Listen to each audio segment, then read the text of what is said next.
Hello students, welcome to Tiwari academy. तो आज हमारे सामने एक्सरसाइज 3.3 का क्वेश्चन नंबर 1 दिया हुआ है। चलिए हम इस क्वेश्चन को अभी पढ़ते हैं। हमें दिया हुआ है कि निम्नलिखित अवयवों में से प्रत्येक का परवर्त ज्ञात करना है। तो परवर्त समझ लेते हैं सबसे पहले। देखिए, जैसे हमारे पास पहले क्वेश्चन में दिया हुआ है, ये अवयव हमारे पास कोटि 3x1 का है। तो परवर्त समझने के लिए सबसे पहले तो हमें ये ध्यान रखना है कि जो हमारे पास परवर्त अवयव आएगा उसकी कोटि 1x3 की होगी। अतः 1 तो उसमें पंक्तियों की संख्या होगी और 3 उसमें स्तंभों की संख्या होगी। अब वो कैसे लिखते हैं तो वो एक बार देखते हैं। देखिए, ये हमारे पास एक स्तंभ लिखा हुआ है। इसी स्तंभ को अभी मैं क्षैतिज पार्ट में लिख दूंगा तो मेरे पास आ जाएगा 5 1/2 -1 और यही मेरा परवर्त अवयव हो जाएगा पहले पार्ट का। चलिए अब हम सेकंड पार्ट देखते हैं। देखिए, सेकंड पार्ट में अपने को अवयव जो दिया हुआ है वो 2x2 का है। तो हमें ये समझ में आ गया कि जो हमारा परवर्त अवयव आएगा वो भी 2x2 का होगा। अब ये देखते हैं कि उसको लिखा कैसे जाएगा। तो देखिए, पहली रो मतलब पहली पंक्ति में हमें 1 और -1 दिया है। तो 1 और -1 अब मेरे पास पहले स्तंभ में आ जाएगा, तो 1 और -1 आ गया। इसी प्रकार 2,3 दिया हुआ है दूसरी पंक्ति में, तो अब वो दूसरे स्तंभ में आ जाएगा, मतलब 2 और 3 आ गया।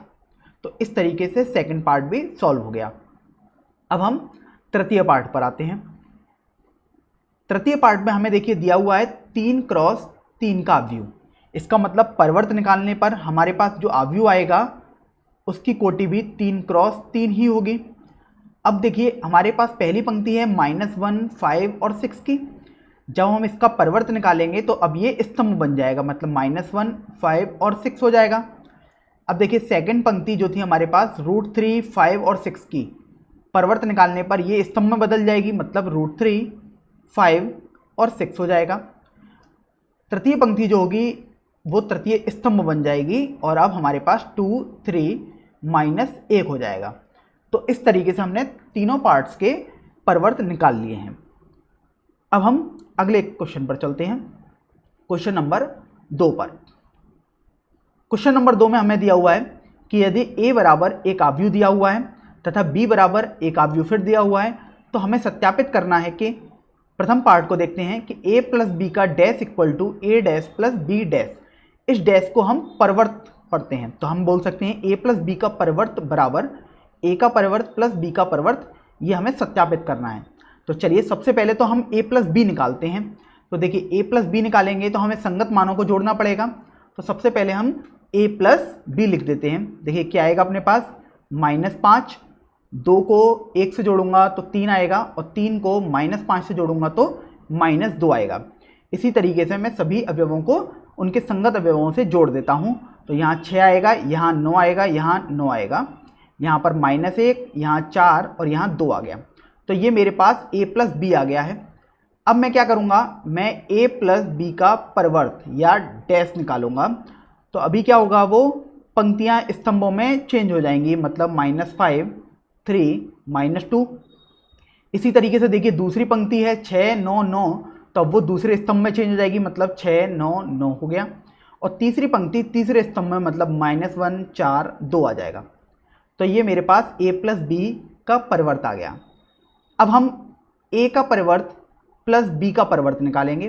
तो देखिए, a का परवर्त अपने पास क्या आएगा, पंक्तियों को स्तंभों में चेंज करने के बाद -1 2 3 5 7 9 -2 1 1, ये हमारे पास a का परवर्त आ गया। प्लस अब हम b का परवर्त निकालेंगे तो वो हमारे पास आएगा -4 1 -5। दूसरी पंक्ति को हम दूसरे स्तंभ में बदल देंगे, मतलब 1 2 0 और 1 3 1। तो देखिए, ये हमारे पास b का परवर्त आ गया। अब हम इनको जोड़ते हैं। तो देखिए, हमारे पास क्या आएगा, ध्यान रखना है कि जोड़ते समय अवयवों को उनके संगत अवयवों से ही जोड़ा जाता है, मतलब -5, 5 को 1 से जोड़ा जाएगा तो 6, -2 को 1 से जोड़ा जाएगा तो -1 आ जाएगा। इसी प्रकार यहाँ 3 9 4 आएगा, -2 9 और 2 आ जाएगा। तो यहाँ देखिए, हमने दायां पक्ष निकाला, मतलब RHS निकाला प्रथम पार्ट का, और हमने LHS मतलब बायां पक्ष भी निकाला। तो वो हमारे देखिए सेम आ रहे हैं। तो यहाँ पर ये हमारा पार्ट सत्यापित हो गया, या हम लिख सकते हैं हैंस वेरीफाइड। आज हमारे पास एक्सरसाइज 3.2 का क्वेश्चन नंबर 2 का सेकंड पार्ट दिया है। इस क्वेश्चन में हमें दिया हुआ था कि हमें सत्यापित करना था a माइनस बी का परिवर्त इक्वल टू a का परिवर्त माइनस b का परिवर्त होता है। तो अभी सबसे पहले इसको सत्यापित करने के लिए हम बाएं पक्ष के लिए सॉल्व करेंगे। तो बाएं पक्ष में हमारे पास सबसे पहले a माइनस बी आएगा, तो a माइनस बी को सबसे पहले हम सॉल्व करते हैं। तो देखिए ध्यान रखना है कि जब भी a माइनस बी या a प्लस बी निकाला जाता है तो संगत अवयवों में ही संक्रियाएं की जाती हैं। जैसे -1 में से -4 को घटाऊंगा तो मेरे पास 3 आएगा, 2 में से 1 को घटाऊंगा तो मेरे पास 1 आएगा, और 3 में से -5 को घटाऊंगा तो 8 आ जाएगा। अभी देखिए 5 में से 1 को घटाऊंगा तो 4 आएगा, 7 में से 2 को घटाऊंगा तो 5 आएगा, और 9 में से 0 को घटाऊंगा तो मेरे पास 9 आ जाएगा। इसी तरीके से -3, -2 और 0 आ जाएगा। तो ये मैंने a माइनस बी निकाल लिया है। अभी मेरे को a माइनस बी का परिवर्त निकालना था। परिवर्त निकालने में हमें ध्यान देना है कि पंक्ति हमेशा स्तंभों में चेंज हो जाती है। जैसे 3, 1, 8 प्रथम पंक्ति में था तो अब ये प्रथम स्तंभ बन जाएगा, जैसे 3, 1, 8। इसी तरीके से 4, 5, 9 द्वितीय स्तंभ बन जाएगा, और -3, -2, 0 भी तृतीय स्तंभ बन जाएगा। तो ये मैंने a माइनस बी का परिवर्त निकाल लिया। अब हम देखते हैं हमें दाएं पक्ष को सॉल्व करना है, तो उसके लिए हमें a का परिवर्त और b का परिवर्त अलग अलग निकालना पड़ेगा। तो चलिए सबसे पहले हम a का परिवर्त निकालते हैं। a का परिवर्त अपने पास हो जाएगा -1, 2, 3, 5, 7, 9, -2, 1, 1। इसी तरीके से b का परिवर्त निकालते हैं तो वो अपने पास आ जाएगा -4, 1, -5, 1, 2, 0, 1, 3, 1। तो अभी हम a का परिवर्त माइनस b का परिवर्त निकालते हैं। देखिए ध्यान रखना है, माइनस करते समय संगत अवयवों में ही माइनस किया जाएगा। मतलब -1 में से -4 को घटाया जाएगा तो अपने पास 3 आएगा। इसी तरीके से यहाँ पर 4 आ जाएगा। -2 में से 1 को घटाया तो -3 आएगा। इसी तरीके से 2 में से 1 को घटाया तो 1 आएगा। 7 में से 2 को घटाएंगे तो 5 आएगा। 1 में से 3 को घटाएंगे तो -2 आएगा। और बाकी तृतीय पंक्ति के अवयव 8, 9, 0 आ जाएंगे। तो यहाँ पर हमने देखा कि हमारा बायां पक्ष और दायां पक्ष दोनों बराबर आए हैं। इस तरीके से हमारा ये पार्ट सत्यापित हो गया है। चलिए अब हम अगले सवाल पर चलते हैं। अगले प्रश्न में हमें दिया हुआ है कि यदि a डैश बराबर, मतलब a का परिवर्त हमें एक अवयव दिया हुआ है तथा b एक अवयव दिया हुआ है, तो हमें सत्यापित करना है कि a प्लस b का परिवर्त इक्वल टू a का परिवर्त प्लस b का परिवर्त होता है। तो देखिए सबसे पहले a का परिवर्त दिया है, तो मैं जानता हूं कि a का परिवर्त का यदि मैं दोबारा परिवर्त निकाल लूं तो वो मेरे पास a आ जाएगा। तो सबसे पहले a निकालने के लिए a के परिवर्त का भी परिवर्त निकाला जाएगा। तो चलिए वही निकालते हैं। तो परिवर्त निकालने पर देखिए ये हमारे पास अवयव 3 क्रॉस 2 की है, तो हमारे पास जो परिवर्त आएगा वो 2 क्रॉस 3 का आ जाएगा। चलिए करते हैं इसे। देखिए प्रथम पंक्ति में 3 और 4 दिए हैं तो वो प्रथम स्तंभ बन जाएगा, 3 और 4 हो गया। इसी तरीके से द्वितीय पंक्ति में -1 और 2 दिया है तो वो -1 और 2 द्वितीय स्तंभ में आ जाएगा, और तृतीय पंक्ति में 0 और 1 दिया है तो वो तृतीय स्तंभ बन जाएगा। तो यहाँ से हमने a निकाल लिया है। अभी हमें सवाल में b डैश की भी ज़रूरत है, b डैश, या हम बोल सकते हैं b का परिवर्त। चलिए उसको भी निकालते हैं। तो b का परिवर्त अपने पास आएगा -1, 2, 1, 1, 2, 3। तो इस तरीके से हमने b का परिवर्त भी निकाल लिया। अब देखते हैं बायां पक्ष। बायां पक्ष मतलब a प्लस बी का परिवर्त। तो सबसे पहले हम a प्लस बी निकालेंगे। तो देखिए a अवयव हमारे पास ये दिया हुआ है और b अवयव हमारे पास ये दिया हुआ है। तो सबसे पहले a प्लस बी को हम जोड़ते हैं। तो a प्लस बी को जोड़ने पर हमें मिलेगा 2 प्लस का 1, 1, 5, 4, 4। तो ये a प्लस बी आ गया। तो अब a प्लस बी का परिवर्त हमारे पास हो जाएगा 2 1 1 5 4 4, ये हमने a प्लस बी का परिवर्त निकाल लिया। अब देखिए हमें दाएं पक्ष भी निकालना है, तो दाएं पक्ष मतलब हमने RHS निकालना है। तो देखिए RHS में हमको दिया हुआ है a का परिवर्त प्लस b का परिवर्त हमें करना है सॉल्व। तो देखिए a का परिवर्त हमें अवयव दिया हुआ था क्वेश्चन में और b का परिवर्त हम निकाल चुके हैं। तो जब हम इनको जोड़ेंगे तो हमारे पास आएगा 2 5 1 4 1 4। तो देखिए हमारे पास बाएं पक्ष और दाएं पक्ष दोनों बराबर आए हैं। इस तरीके से हमारा प्रथम पार्ट सत्यापित हो चुका है। अब हम द्वितीय पार्ट पर आते हैं। द्वितीय पार्ट में हमें सत्यापित करना है कि a माइनस बी का परिवर्त बराबर a का परिवर्त माइनस b का परिवर्त होता है। तो सबसे पहले हम बायां पक्ष मतलब LHS को निकालते हैं। तो उसके लिए हमें a माइनस बी निकालना होगा सबसे पहले। तो चलिए a माइनस बी निकालते हैं। a हमारे पास अवयव दिया हुआ है और b भी अवयव हमारे पास दिया हुआ है अभी। तो देखिए a माइनस बी निकालेंगे तो अपने पास 3 में से -1 को घटाएंगे तो अपने पास 4 आ जाएगा। -1 में से 2 को घटाएंगे तो अपने पास -3 आ जाएगा। 0 में से 1 को घटाएंगे तो -1 आ जाएगा। इसी तरीके से यहाँ पर 3 आ जाएगा, 0 आ जाएगा और 1 में से 3 घटाने पर -2 आ जाएगा। तो अभी a माइनस बी का परिवर्त भी निकालते हैं। देखिए a माइनस बी जो अपने पास अवयव आया था उसकी कोटि थी 2 क्रॉस 3 की। तो ध्यान रखना है परिवर्त की जो कोटि आएगी वो 3 क्रॉस 2 की आएगी, अर्थात 3 पंक्तियां और 2 स्तंभ हो जाएंगे। तो देखिए पहला स्तंभ जो अपने पास परिवर्त में आएगा वो आएगा 4 3 -1। तो 4 3 -1। देखिए द्वितीय पंक्ति a माइनस बी की परिवर्त के लिए द्वितीय स्तंभ बन जाएगा, मतलब 3 0 -2। तो हमने a माइनस बी का परिवर्त निकाल लिया है। अब हम दाएं पक्ष निकालते हैं। दाएं पक्ष में हमें a का परिवर्त माइनस b का परिवर्त निकालना था। तो चलिए हमें 2 अवयवों को घटाना है और वो 2 अवयव हैं a का परिवर्त और b का परिवर्त। तो चलिए इनको घटाते हैं। देखिए हमारे पास a का परिवर्त दिया हुआ है और b का परिवर्त हम निकाल चुके हैं। तो देखिए a के परिवर्त में से b का परिवर्त यदि घटाएंगे तो 3 में से -1 घटाएंगे तो अपने पास 4 आएगा। इसी तरीके से 4 में से 1 घटाएंगे तो अपने पास 3 आ जाएगा। -1 में से 2 घटाएंगे तो -3 आएगा। 2 में से 2 घटाएंगे तो 0 आएगा। 0 में से 1 घटाएंगे तो -1 आएगा और 1 में से 3 घटाएंगे तो अपने पास -2 आ जाएगा।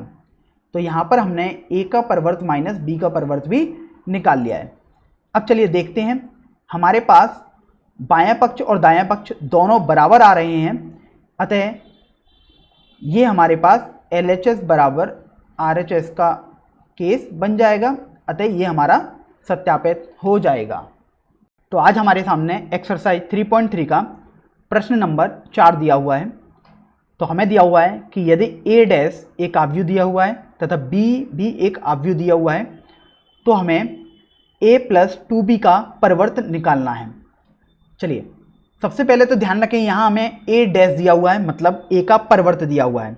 तो हम जानते हैं कि a को हम a के परिवर्त का भी परिवर्त लिख सकते हैं। तो सबसे पहले उसका परिवर्त लिखते हैं तो अपने पास आएगा -2 3 1 2। अब देखिए हमें क्वेश्चन में 2b की जरूरत पड़ रही थी, तो 2b मतलब 2 का हमने गुणा किया है b अवयव में, तो -1 0 1 और 2। ध्यान रखना है जब भी हम किसी अचर संख्या का गुणा करते हैं तो हर अवयव में गुणा हो जाता है। जिस प्रकार 2 का हर अवयव में गुणा करेंगे तो ये देखिए पहला अवयव अपने पास -2 हो जाएगा, दूसरा अवयव 2 × 0 मतलब 0 रहेगा, तीसरा अवयव 2 का 1 से गुणा करेंगे 2 आ जाएगा और अंतिम अवयव 2 का 2 से गुणा करेंगे तो 4 आ जाएगा। तो ये हमारे पास 2b आ चुका है। तो अब देखिए हम a प्लस 2b निकालते हैं। तो देखिए a प्लस 2b निकालना है, मतलब हमें 2 अवयवों को जोड़ना है। ध्यान रखना है कि संगत अवयवों को ही जोड़ा जाता है। तो देखिए -2 और -2 मिलकर -4 हो जाएगा।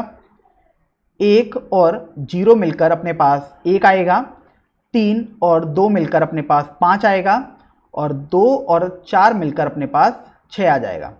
तो ये हमने a+2b निकाल लिया। अब देखते हैं हमें a+2b का परिवर्त निकालना था।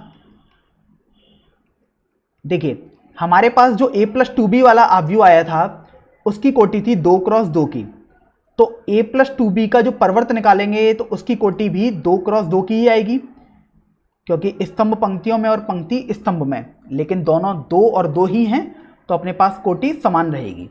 तो अब देखिए प्रथम पंक्ति थी अपने पास -4 और 1, तो परिवर्त निकालने में वो स्तंभ में बन जाएगी -4 1। अब देखिए दूसरी पंक्ति थी अपने पास 5 और 6, तो अब ये स्तंभ में बन जाएगी, तो 5 और 6 आ जाएगा। तो इस प्रकार a+2b का डैश या a+2b का परिवर्त आ जाएगा। आज हम एक्सरसाइज 3.3 का प्रश्न नंबर 5 हल करेंगे। तो चलिए उन सबको सबसे पहले पढ़ते हैं। हमारे पास दिया हुआ है कि a तथा b अवयवों के लिए हमें सत्यापित करना है कि ab का परिवर्त बराबर b का परिवर्त इंटू a का परिवर्त होता है, जहां हमें प्रथम पार्ट में दिया हुआ है a तथा b अवयवों की वैल्यू। तो देखिए सबसे पहले तो हम a b को निकालते हैं, क्योंकि हमें LHS निकालना है, मतलब बायां पक्ष निकालना है। तो देखिए a b निकालेंगे तो वो अपने पास आएगा 1 -4 3, और b को जब लिखेंगे तो अपने पास आएगा -1 2 1। ध्यान रखना है कि a की जो कोटि है वो अपने पास 3 क्रॉस 1 की है और b की जो कोटि है वो 1 क्रॉस 3 की है। तो जब हम ab निकालेंगे तो उसकी कोटि अपने पास 3 क्रॉस 3 की आएगी, तो 3 क्रॉस 3 का एक अवयव आएगा। अब हम ab निकालते हैं। तो देखिए ध्यान रखना है पंक्ति का हमेशा स्तंभ से गुणा किया जाता है। प्रथम पंक्ति में 1 है और प्रथम स्तंभ में -1 है, मतलब 1 का -1 से गुणा करने पर -1, 1 का 2 से गुणा करने पर 2, 1 का 1 से गुणा करने पर 1 आएगा। इसी तरीके से -4 का -1 से गुणा करने पर 4 आएगा, -4 का 2 से गुणा करने पर -8 आएगा, -4 का 1 से गुणा करने पर -4 आएगा। इसी तरीके से 3 का -1 से गुणा करने पर -3, 3 × 2 6 हो जाएगा और 3 × 1 3 हो गया। तो हमने यहाँ पर ए बी निकाल लिया है। अब देखते हैं हम ए बी का डैश, या हम बोल सकते हैं ए बी का परिवर्त।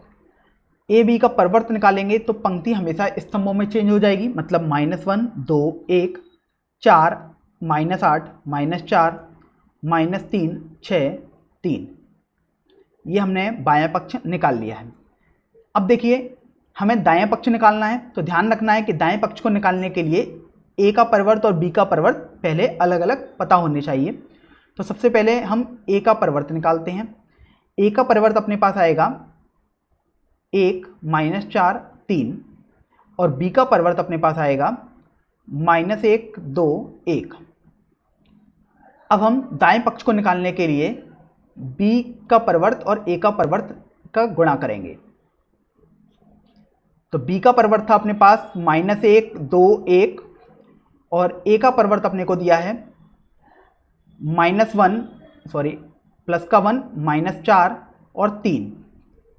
तो अब हम इनका गुणा करते हैं। तो ध्यान रखना है कि b के परिवर्त का जो कोटि है वो है अपने पास 3 क्रॉस 1 की, और a के परिवर्त की जो कोटि है वो अपने पास 1 क्रॉस 3 की होती है। अतः हमारे पास जो गुणा करके अवयव आएगा वो 3 क्रॉस 3 कोटि का होगा। देखिए 3 क्रॉस 3 कोटि का। अब हम गुणा करते हैं। पंक्ति का स्तंभ से गुणा किया जाता है, मतलब प्रथम पंक्ति -1 का प्रथम स्तंभ से 1 आएगा, प्रथम पंक्ति -1 का द्वितीय स्तंभ से गुणा करने पर 4 आएगा, प्रथम पंक्ति -1 का तृतीय स्तंभ से गुणा करने पर -3 आएगा। इसी तरीके से द्वितीय पंक्ति 2 का प्रथम स्तंभ 1 से गुणा करने पर 2 आएगा, 2 × 4 -8 आ जाएगा और 2 × 3 6 आएगा। अब देखिए 1 का 1 से गुणा करूंगा तो 1 आएगा, 1 का -4 से गुणा करूंगा तो -4 आएगा, और 1 का 3 से गुणा करूंगा तो 3 आ जाएगा। हमने यहाँ पर बायां पक्ष और दायां पक्ष दोनों निकाल लिए हैं। अब देखते हैं, हमने ए बी का परिवर्त निकाला और बी का परिवर्त इंटू ए का परिवर्त निकाला, जो हमें बराबर मिला। अतः हमारे पास LHS बराबर RHS हो जाएगा। यहाँ हम बोल सकते हैं कि दोनों पक्ष सत्यापित हो चुके हैं। अब हम द्वितीय पार्ट पर चलते हैं। द्वितीय पार्ट में हमें A और B दोनों आव्यूह दिए हुए हैं। तो देखिए, सबसे पहले हम बाएं पक्ष को निकालेंगे। तो बाएं पक्ष को निकालने के लिए हम AB को सबसे पहले निकालते हैं। AB को जब हम निकालेंगे तो ध्यान रखना है कि पंक्ति का स्तंभ से गुणा किया जाएगा। तो देखिए क्या आएगा अपने पास, 0 का 1 से गुणा करेंगे तो अपने पास 0 आएगा, 0 का 5 से गुणा करने पर 0 आएगा और 0 का 7 से गुणा करने पर भी 0 आएगा। 1 का 1 से गुणा करेंगे तो 1, 1 का 5 से करेंगे तो 5 और 1 का 7 से गुणा करेंगे तो 7 आएगा। 2 का 1 से गुणा करेंगे तो 2, 2 का 5 से गुणा करेंगे तो 10 और अंत में 2 का 7 से गुणा करेंगे तो 14 आ जाएगा।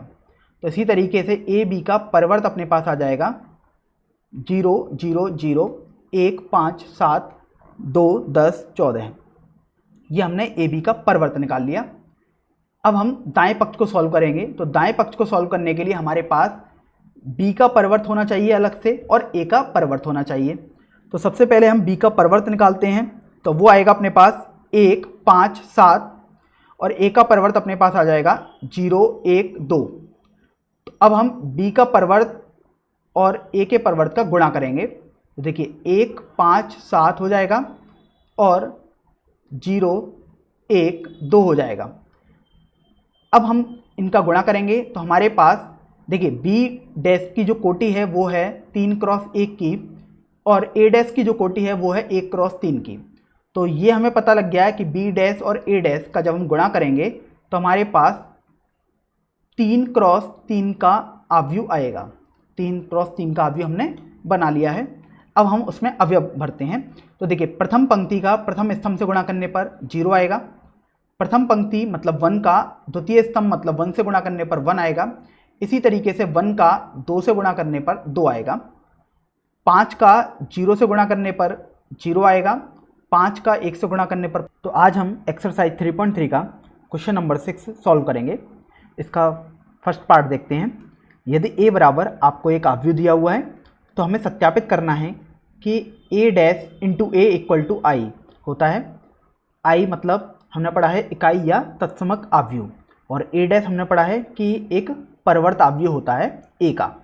तो सबसे पहले हम A डैश निकाल लेते हैं। तो A डैश हमारे पास आएगा cos alpha sine alpha minus sine alpha cos alpha. हमने चलिए A डैश निकाल लिया है। अब हम A निकालते हैं। A हमें दिया हुआ है वो क्या है अपने पास cos alpha sine alpha minus sine alpha और कॉस एल्फा। चलिए अब हम A डैश इंटू A करते हैं, मतलब हमें दो आव्यूहों का गुणनफल निकालना है। तो देखिए क्या आएगा अपने पास। सबसे पहले तो हम आव्यूह लिख लेते हैं एक बार, cos alpha minus sine alpha cos alpha. अब A आव्यूह लिखते हैं cos alpha sine alpha minus sine alpha cos alpha. अब चलिए गुणा करते हैं। तो ध्यान रखना है पंक्ति का हमेशा स्तंभ से गुणा होता है, मतलब प्रथम पंक्ति का प्रथम स्तंभ से गुणा करेंगे। तो देखते हैं हमारे पास क्या आएगा, cos square alpha plus sine square alpha. अब मैं प्रथम पंक्ति का द्वितीय स्तंभ से गुणा करूंगा तो देखते हैं अपने पास आएगा cos alpha sine alpha minus sine alpha cos alpha. अब मैं दूसरी पंक्ति का प्रथम स्तंभ से गुणा करूंगा तो आएगा sign alpha cos alpha minus sine alpha cos alpha. इसी प्रकार द्वितीय पंक्ति का अब मैं द्वितीय स्तंभ से गुणा करूंगा तो आएगा मेरे पास sine square alpha plus cos square alpha. जब मैं इसको सिंप्लीफाई करूंगा तो मैं पाऊंगा कि cos square alpha plus sine square alpha लिखा हुआ है। हमने पढ़ा है त्रिकोणमिति में ये सर्वसमिका होती है जिसका मान 1 होता है। तो चलिए ये अपने पास 1 हो गया है। अब देखिए ये टर्म्स और ये टर्म हमारे पास कैंसिल आउट हो जाएंगे तो ये 0 हो गया। इसी तरीके से ये और ये टर्म्स भी अपने पास कैंसिल आउट हो गए तो ये 0 हो गया और sign square alpha plus cos square alpha दोबारा हमारे पास 1 बन जाएगा। तो हमारे पास ये आव्यूह आया, इसी को हम I मतलब तत्समक आव्यूह या इकाई आव्यूह बोलते हैं। तो इस तरीके से ये सत्यापित हो गया है। चलिए अब हम सेकंड पार्ट पर आते हैं। सेकंड पार्ट में हमें दिया हुआ है एक आव्यूह a बराबर समथिंग, तो सत्यापित करना है कि a dash into A equal to I. तो सबसे पहले हम a डैश इंटू ए को हम लिख लेते हैं एक बार। तो देखिए a डैश मतलब a का परवर्त आव्यूह हमें निकालना है। परवर्त आव्यूह ध्यान रखना है कि हमेशा पंक्तियों को स्तंभों में लिखकर आता है। तो मतलब प्रथम पंक्ति, तो प्रथम स्तंभ बन जाएगा अपने पास साइन अल्फा कॉस अल्फा। इसी प्रकार द्वितीय पंक्ति मतलब द्वितीय स्तंभ बन जाएगा माइनस कॉस अल्फा और साइन अल्फा। तो हमने a का परवर्त आव्यूह मतलब a डैश लिख लिया है। अब हम a लिखते हैं। तो देखिए a तो अपने को दिया था sine alpha cos alpha minus cos alpha और साइन अल्फा। तो हमने a डैश और a लिख लिए हैं। अब हम इनका गुणनफल निकालते हैं। तो देखिए प्रथम पंक्ति का प्रथम स्तंभ से गुणा करेंगे तो अपने पास आएगा sine square alpha plus cos square alpha. अब देखिए प्रथम पंक्ति का द्वितीय स्तंभ से गुणा करूँगा तो मेरे पास आएगा sine alpha cos alpha minus cos alpha sine alpha. इसी प्रकार द्वितीय पंक्ति का प्रथम स्तंभ से गुणा करूँगा तो आएगा cos alpha sine alpha minus sine alpha cos alpha. इसी प्रकार द्वितीय पंक्ति का द्वितीय स्तंभ से गुणा करूँगा तो पाएंगे cos square alpha plus sine square alpha. अब हम sine square alpha plus cos square alpha को त्रिकोणमितीय सर्वसमीकरण से 1 लिख सकते हैं। अब देखिए ये टर्म्स और ये टर्म्स मैग्नीट्यूड में मतलब मापांक में बराबर हैं, लेकिन प्लस माइनस साइन का अंतर है, इसलिए ये कैंसिल आउट हो गए। इसी तरीके से ये दोनों टर्म्स भी कट जाएंगे तो ये 0 और ये 0 आ गया। अब देखिए cos square plus sine square alpha दोबारा हमें दिखा तो ये हमारे पास 1 होता है। ये हमारे पास आइडेंटिटी या तत्समक आव्यूह या इकाई आव्यूह मिल गया है। तो इस तरीके से हमारा ये पार्ट भी सत्यापित हो गया है। तो आज हम एक्सरसाइज 3.3 का क्वेश्चन नंबर 7 सॉल्व करेंगे। इसमें हमें लिखा है फर्स्ट पार्ट में कि सिद्ध कीजिए कि आव्यूह a बराबर एक सममित आव्यूह होगा। देखिए हमें ध्यान रखना है कि सममित आव्यूह के लिए a डैश बराबर a आता है। a डैश मतलब परवर्त और a डैश बराबर a आना चाहिए। तो सबसे पहले देखिए हमारे पास a दिया हुआ है, हम a डैश निकाल लेते हैं। तो देखिए a डैश अपने पास क्या आएगा, ध्यान रखना है परवर्त या डैश निकालने पर पंक्तियां स्तंभों में चेंज हो जाती हैं। मतलब पहली पंक्ति प्रथम स्तंभ बन जाएगी, देखिए द्वितीय पंक्ति द्वितीय स्तंभ बन जाएगी मतलब -1 2 1। इसी प्रकार तृतीय पंक्ति तृतीय स्तंभ बन जाएगी। तो हमने a डैश निकाल लिया है। अब आप देखेंगे तो देखिए ये हमारे पास सिंपली a के बराबर ही है। तो देखिए यहाँ पर हमने a डैश बराबर a प्राप्त किया, इसलिए a एक सममित आव्यूह होगी। अब हम द्वितीय पार्ट पर आते हैं। इस पार्ट में हमें दिया हुआ है कि सिद्ध कीजिए कि आव्यूह a बराबर, हमें एक आव्यूह दी हुई है और एक ये विषम सममित आव्यूह है। तो ध्यान रखना है कि किसी भी विषम सममित आव्यूह के लिए a डैश अगर हम निकालेंगे तो वो -a के बराबर आएगा। तो देखिए हमारे पास a दिया है तो हम a डैश आसानी से निकाल सकते हैं। चलिए a डैश निकालते हैं। तो देखिए प्रथम पंक्ति प्रथम स्तंभ के बराबर हो जाएगी मतलब 0 1 -1। द्वितीय पंक्ति द्वितीय स्तंभ के बराबर हो जाएगी मतलब -1 0 1। और तृतीय पंक्ति तृतीय स्तंभ के बराबर हो जाएगी, लिख सकते हैं 1 -1 0।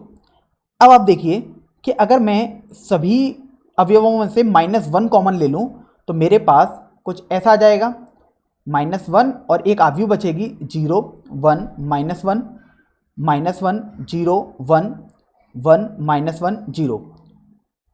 तो अभी ये देखते हैं हम कि इस -1 को तो हम -1 ही लिखा रहने देते हैं। और अब ये देखिए ये आव्यूह हमारे पास सिंपली a के बराबर ही दी हुई है, मतलब मैं इसे -a लिख सकता हूँ। तो हमने देखा कि a डैश बराबर -a आ रहा है, इसलिए a एक विषम सममित आव्यूह होगी।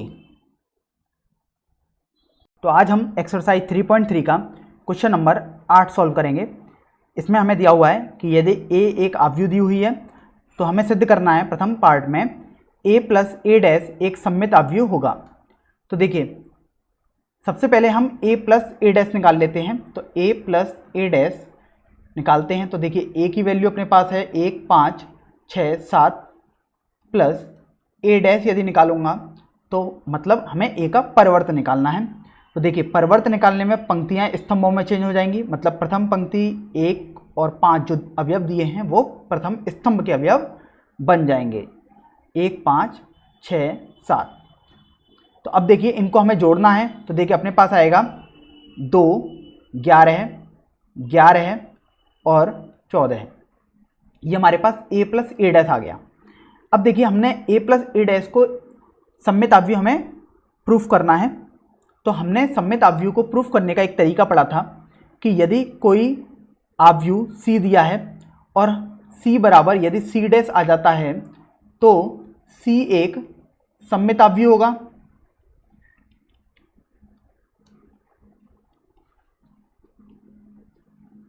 तो अभी हम इसको मान लीजिएगा c मान लेते हैं।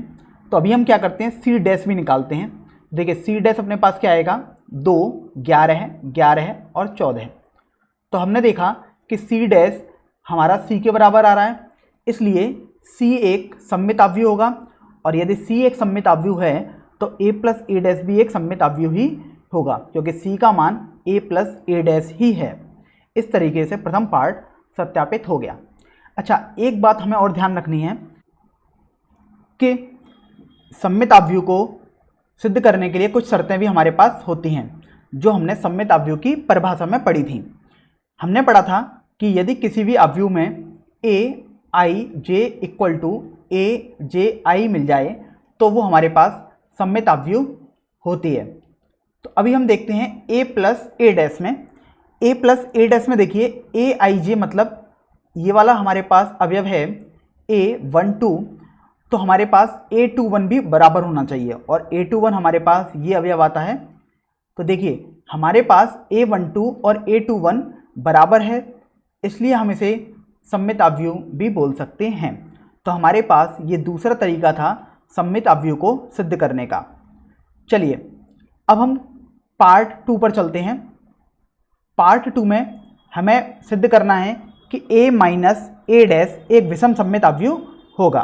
तो सबसे पहले a माइनस ए डैश लिखते हैं।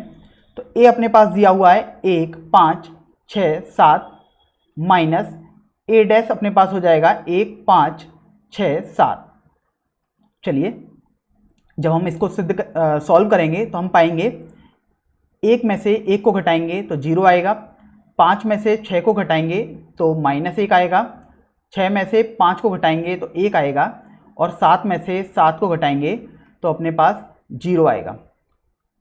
तो ये अपने पास a माइनस ए डैश हो गया। मान लीजिएगा मैंने इसको d बोला, तो मैं जानता हूँ कि यदि किसी अवयव d के लिए d डैश बराबर -d हो जाए तो d एक विषम सममित अवयव होगा। तो एक बार हम d डैश निकाल कर देखते हैं। चलिए d डैश निकालते हैं। तो d डैश निकालेंगे तो अपने पास आएगा 0 -1 1 0। अगर मैं इसमें से -1 कॉमन ले लूँ तो देखिए अपने पास आएगा -1 और अवयव बनेगा 0 -1 1 0 और ये -d के बराबर हो गया। तो हमने देखा d डैश बराबर -d है, इसलिए d एक विषम सममित अवयव होगा, अतः a माइनस ए डैश भी एक विषम सममित अवयव होगा। अब हमारे पास विषम सममित अवयव प्रूफ करने का एक दूसरा तरीका भी होता है, जो हमने इसकी परिभाषा में पढ़ा था। हमने पढ़ा था कि किसी भी विषम सममित अवयव के लिए ए आई जे इक्वल टू माइनस ए जे आई होना चाहिए और ए आई जे इक्वल टू 0 होना चाहिए, जहाँ आई इक्वल टू जे मिले। मतलब A11 और A22 टाइप के जितने भी अवयव होंगे वो हमारे पास 0 आने चाहिए। तो देखते हैं हमारे पास A11 और A22 दोनों देखिए 0 हैं अपने पास। अब हम इस वाले शर्त पर देखते हैं ए आई जे बराबर -AJI होना चाहिए, मतलब A12 -1 है तो A21 1 होना चाहिए। तो देखिए A21 अपने पास 1 आ रहा है। तो इस तरीके से हमने द्वितीय पार्ट को भी विषम सममित अवयव सिद्ध कर दिया। तो आज हम एक्सरसाइज 3.3 का क्वेश्चन नंबर 9 सॉल्व करेंगे। हमें दिया हुआ है यदि ए एक अवयव दी हुई है और हमें 1/2 ए प्लस ए डैश तथा 1/2 ए माइनस ए डैश के मान ज्ञात करने हैं। तो देखिए सबसे पहले तो हम 1 प्लस ए डैश निकालते हैं। तो देखिए ए तो अपने पास दिया हुआ है 0 A B minus A 0 C minus B minus C 0 plus A dash अपने पास हो जाएगा 0 A B minus A 0 C minus B minus C 0। तो यदि ए प्लस ए डैश हम करें तो हमें मिलेगा, देखिए हमें संगत अवयवों को जोड़ना होगा तो हम पाएंगे 0 प्लस 0 मिलकर 0 बनाएगा, ए और माइनस ए मिलकर दोबारा 0 बनाएगा और बी और माइनस बी मिलकर दोबारा 0। इसी तरीके से माइनस ए और ए मिलकर 0 बनाएगा, 0 प्लस 0 0 और सी माइनस सी भी 0 हो जाएगा।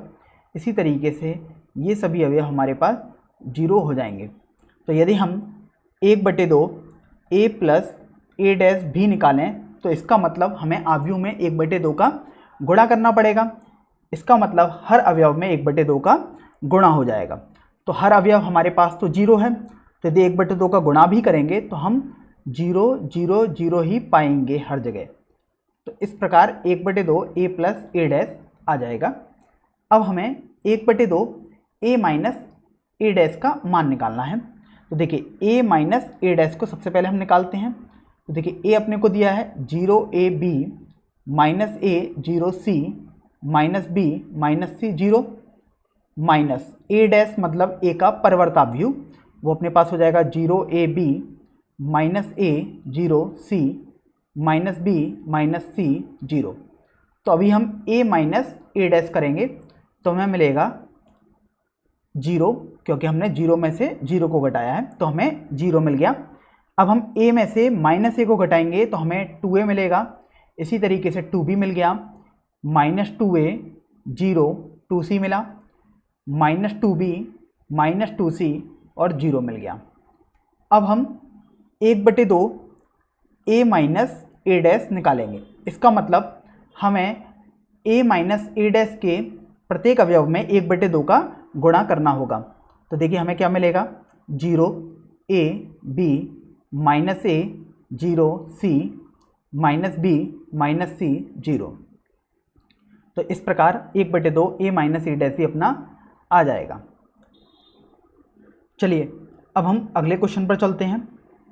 हमें दिया हुआ है कि निम्नलिखित अवयवों को एक सममित अवयव तथा एक विषम सममित अवयव के योगफल के रूप में व्यक्त करना है। तो देखिए फर्स्ट पार्ट हमें दिया हुआ है, एक अवयव दी है a बराबर एक अवयव। ध्यान रखना है कि किसी भी अवयव को यदि हम सममित तथा एक विषम सममित अवयव के योगफल के रूप में व्यक्त करना चाहते हैं तो जैसे अपने पास अवयव a दिया है तो हम उसे half a plus A dash plus half a minus A dash लिख सकते हैं, जहाँ पर ये अपने पास जो पहला पार्ट है half a plus A dash ये सममित अवयव होता है और half a minus A dash अपने पास विषम सममित अवयव होता है। तो इस तरीके से हमने ये तो पढ़ लिया कि सममित और विषम सममित अवयव के योगफल के रूप में हम ऐसे लिख सकते हैं। अब हमें इस क्वेश्चन में इसको सॉल्व करके दिखाना है।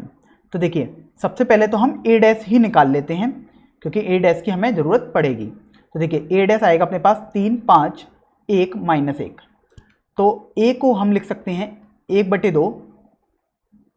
यदि मैं a प्लस ए डैश करूँ तो वो मेरे पास आएगा 6 6 6 माइनस 2। और इसी प्रकार 1/2 यदि मैं a माइनस ए डैश करूँ तो वो मेरे पास आएगा 0 4 माइनस 4 0। तो देखिए यदि मैं हाफ कर दूँ तो हर अवयव 1/2 से गुणा हो जाएगा और इसी प्रकार 1/2 से हर अवयव इसमें गुणा हो जाएगा। तो मेरे को मिलेगा 3 3 3 माइनस 1 प्लस 0 2 माइनस 2 0। तो इसमें देखिए ये अपने पास सममित अवयव होगा और ये अपने पास विषम सममित अवयव होगा। इस तरीके से अपना प्रथम पार्ट सॉल्व हो गया। अब हम द्वितीय पार्ट की तरफ चलते हैं। द्वितीय पार्ट में हमको एक अवयव ए दिया है और हमें वही प्रोसेस अपनाना है कि इसको सममित तथा विषम सममित अवयवों के योगफल के रूप में लिखना है। तो सबसे पहले तो देखिए हम ए डैश निकाल लेते हैं। देखिए ए डैश अपने पास आएगा 6 - 2 2 -2 3 -1 2 -1 3। तो देखिए ए को हम क्या लिख सकते हैं, 1/2 ए plus A dash plus 1/2 A minus A dash. तो यहाँ पर ये वाला पार्ट अपना सममित अवयव हो जाएगा और ये वाला पार्ट अपना विषम सममित अवयव का होगा। तो चलिए अब हम इसको सॉल्व करते हैं।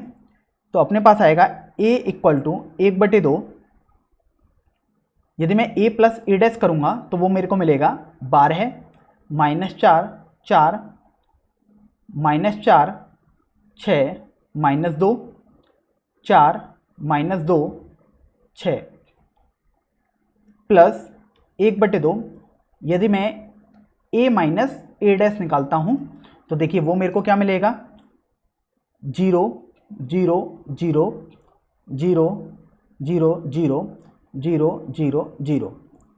अब मैं 1/2 का मल्टीप्लाई कर देता हूँ हर अवयव में। तो देखिए a बराबर अपने पास आएगा 6 - 2 2 -2 3 -1 2 -1 3 प्लस 0 0 0 0 0 0 0 0 0। तो देखिए यहाँ पर अपना जो पहले वाली अवयव है ये अपने पास हो जाएगी सममित अवयव और ये अवयव अपने पास हो जाएगी विषम सममित अवयव। तो इस तरीके से अपना द्वितीय पार्ट भी सॉल्व हो गया है। तो आज हम एक्सरसाइज 3.3 के क्वेश्चन नंबर 10 के थर्ड पार्ट और फोर्थ पार्ट को सॉल्व करेंगे। तो देखिए सबसे पहले थर्ड पार्ट को देखते हैं। हमें यहाँ पर a एक अवयव दिया हुआ है और हमें इस अवयव को सममित अवयव और विषम सममित अवयव के योगफल के रूप में दर्शाना है। देखिए हमने पढ़ा था a बराबर 1/2 a plus A dash plus 1/2 a minus A dash. तो सबसे पहले तो हम ये समझ लेते हैं इसमें क्या क्या किसका मतलब होता है। ये था हमारे पास सममित अवयव और ये जो पार्ट था सेकंड वाला इसको हमने पढ़ा था ये विषम सममित अवयव होता है। तो अगर मैं इस अवयव a को इन दोनों पार्ट्स के योगफल के रूप में दिखा दूं तो मैं बोल सकता हूं कि a को सममित और विषम सममित अवयव के योगफल के रूप में दर्शाया जा सकता है। तो देखिए सबसे पहले तो हम a डैश निकाल लेते हैं। a डैश मतलब a का परिवर्त। तो ध्यान रखना है कि पंक्तियों को स्तंभों में चेंज कर देते हैं। तो यहाँ पर 3 3 -1 हो जाएगा, -2 -2 1 हो जाएगा, -4 -5 2 हो जाएगा। चलिए अब हम थोड़ा सॉल्व करते हैं। तो देखिए a बराबर अपने पास हो जाएगा 1/2, अवयव a लिख लेते हैं 3 3 -1 -2 -2 1 -4 -5 2 प्लस a डैश लिख लेते हैं अब 3 -2 -4 3 -2 -5 -1 1 2 प्लस 1/2, दोबारा अवयव a लिखते हैं 3 3 -1 -2 -2 1 -4 -5 2 माइनस अवयव a डैश लिखते हैं अभी हम 3 -2 -4 3 -2 -5 -1 1 2। तो इस तरीके से हमने अभी अपनी परिभाषा के अनुसार लिख दिया है। अब इसको हम सॉल्व करते हैं। तो देखिए a बराबर 1/2, जब हम इसको जोड़ेंगे तो देखिए हमारे पास क्या आएगा 3 और 3 6 3 और -2 1 -1 और -4 -5। इसी तरीके से यहाँ पर 1 -4 -4 -5 -4 4 आ जाएगा। अब देखिए 1/2, अब हम इस वाले अवयव में से हम ये वाला अवयव हम घटाएंगे। तो देखिए 3 में से 3 को घटाएंगे तो हमारे पास 0 आ जाएगा। यहाँ 3 में से अगर हम -2 को घटाएंगे तो हमारे पास 5 आ जाएगा। -1 में से -4 को घटाएंगे तो अपने पास 3 आ जाएगा। इसी तरीके से देखिए अपने पास -5 आएगा, 0 आएगा, और 1 में से -5 को घटाएंगे तो अपने पास 6 आ जाएगा। इसी तरीके से देखिए यहाँ पर -4 में से -1 को घटाएंगे तो -3 आएगा, -5 में से 1 को घटाएंगे तो -6 आएगा, और 2 में से 2 को घटाएंगे तो अपने पास 0 आ जाएगा। तो इस तरीके से हमने a को लिख दिया। अभी हम 1/2 को अंदर मल्टीप्लाई करते हैं। तो देखिए 1/2 को जब हम अंदर मल्टीप्लाई करेंगे तो देखिए हमें मिलेगा 3 1/2 -5/2 1/2 -2 -2 -5/2 -2 2 प्लस जो सेकंड हमारे पास अवयव आया है इसमें भी हम 1/2 को अंदर मल्टीप्लाई करेंगे। तो देखिए हर अवयव को 1/2 से मल्टीप्लाई करना है। तो देखिए हमारे पास आएगा 0 5/2 3/2 -5/2 0 3 -3/2 -3 0। तो इस तरीके से हमने a को सममित और विषम सममित अवयव के योगफल के रूप में लिख दिया है। चलिए अब हम चतुर्थ पार्ट पर चलते हैं। इसमें हमें एक अवयव a दिया हुआ है और इसमें हमें पुनः a को सममित तथा विषम सममित अवयव के योगफल के रूप में दर्शाना है। तो देखिए सबसे पहले तो हम a डैश लिख लेते हैं। तो a डैश अपने पास आएगा 1 5 -1 2। अब देखिए हमने पढ़ा था a बराबर 1/2 a plus a dash plus 1/2 a minus a dash. तो देखिए a प्लस a डैश और a माइनस a डैश अब हम निकालेंगे। तो देखिए अपने पास आएगा a बराबर 1/2। जब हम a प्लस a डैश करेंगे तो ध्यान रखना है कि संगत अवयवों को ही जोड़ा जाता है। तो देखिए 1 और 1 को जोड़ेंगे तो 2 आएगा, 5 और -1 को जोड़ेंगे तो अपने पास 4 आएगा, और -1 और 5 को जोड़ेंगे तो 4 आएगा। इसी तरीके से 2 और 2 को जोड़ेंगे तो 4 आएगा, प्लस 1/2।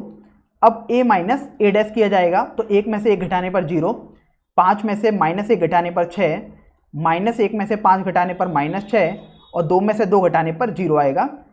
थोड़ा और सिंप्लीफाई करेंगे तो देखिए 1/2 का हमें हर अवयव में मल्टीप्लाई करना पड़ेगा। तो देखिए अपने पास आएगा 1 2 2 2 प्लस 0 3 -3 0। तो इस तरीके से हमने a को सममित तथा विषम सममित अवयव के योगफल के रूप में लिख दिया है। तो आज हम एक्सरसाइज 3.3 के क्वेश्चन नंबर 11 को हल करेंगे।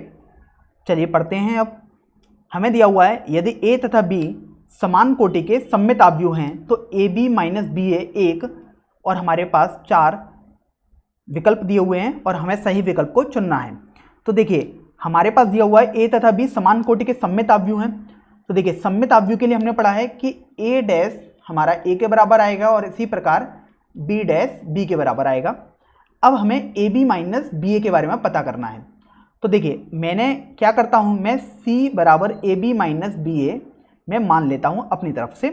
तो देखिए मैंने ये पढ़ा था कि अगर c डैश बराबर c आया, यदि हमारे पास c डैश बराबर c आएगा तो c एक सममित अवयव होगा,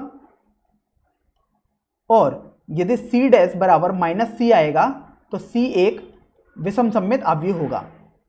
तो अभी हम इसी को आधार मानकर अपने क्वेश्चन को सॉल्व करेंगे। तो देखिए अब हम c डैश निकालते हैं। c डैश निकालेंगे तो हमारे पास ab माइनस ba का होल डैश आ जाएगा। देखिए अब हमने एक थ्योरी और पढ़ी थी अपने पास कि यदि x माइनस वाई का डैश करेंगे तो अपने पास x dash minus Y dash आता है। नंबर 1 पॉइंट ये है। और एक हमने पढ़ा था x y का यदि होल डैश किया जाए तो वो y डैश x डैश आता है। तो अभी हम इन दोनों पॉइंट्स का यूज करेंगे। तो देखिए ab माइनस बी ए का होल डैश हो जाएगा। इसी तरीके से इसको आगे हम ab का होल डैश माइनस बी ए का होल डैश लिख सकते हैं। तो अब देखिए अगर मैं सेकंड पॉइंट से देखूं इसे, तो देखिए मेरे पास आएगा b dash a dash minus a dash b dash. तो अब देखिए मैंने पढ़ा था कि ए डैश ए के बराबर है और बी डैश बी के बराबर है। क्यों?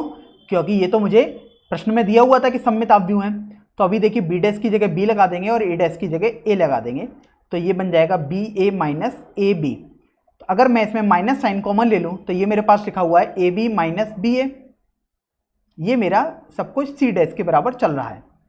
अब आप एक बात गौर करिए, ये मेरे पास अगर मैंने सी इसको माना था तो ये पूरा पार्ट सी लिखा हुआ है, तो ये माइनस सी आ गया। तो इस तरीके से सी डैश बराबर माइनस सी आया, इसलिए सी एक विषम सममित आव्यूह हो जाएगा। अगर विषम सममित आव्यूह सी हो गया तो सी का मान है किसके बराबर? ए बी माइनस बी ए के बराबर। तो ए बी माइनस बी ए अपना विषम सममित आव्यूह हो जाएगा। तो option A will be correct. चलिए अब हम क्वेश्चन नंबर 12 पर चलते हैं।